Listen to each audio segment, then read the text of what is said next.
แม่เป๊ะเฮ็ดอันนะเอาเดี๋ยวเขาอย่างนั้นหัวเร็วไปไปหัวเลย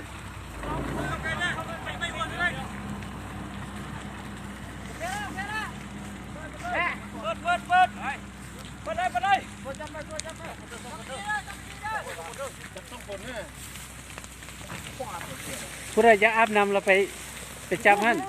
อาบน้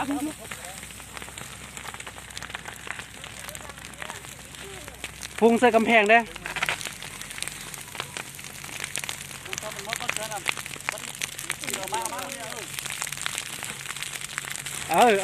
ไฟเตาแล้วปะเนี่ยเฮ็ดน้ำมาแล้วเตาห้าน้ำมาไฟเนี่ยกระพอนอย่างยังกระพอนเอาไปพุ่นต้น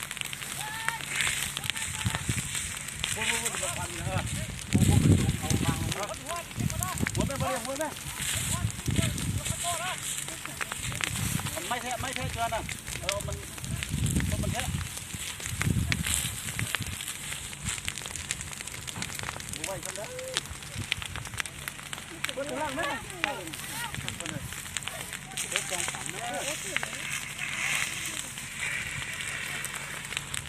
บอลมาทับกันไหมนี่เจ้าไปทับแม่หมดกันนั่นน่ะขนาดพอดีละลายน่ะที่จะไปดึง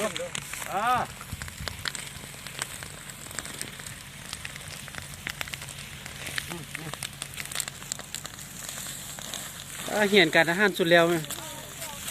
เห็นตัวจริงแล้วนี่คืออีกคักแล้วเนาะเหียนที่เลยแล้วมาเหียนดิพี่เอาผู้ใดเปิดปั๊มบอกเขายำปั๊มลุ่มกันนี้ให้พูดอ่ะคนนี้แล้วทางนาวทางนั้นเด้อเขากันดักไปเหมือนกันเด้อเพราะเขายกปั๊มนั่นปั๊มจนมดน้ำมันเอาผู้ใดที่เขานะมา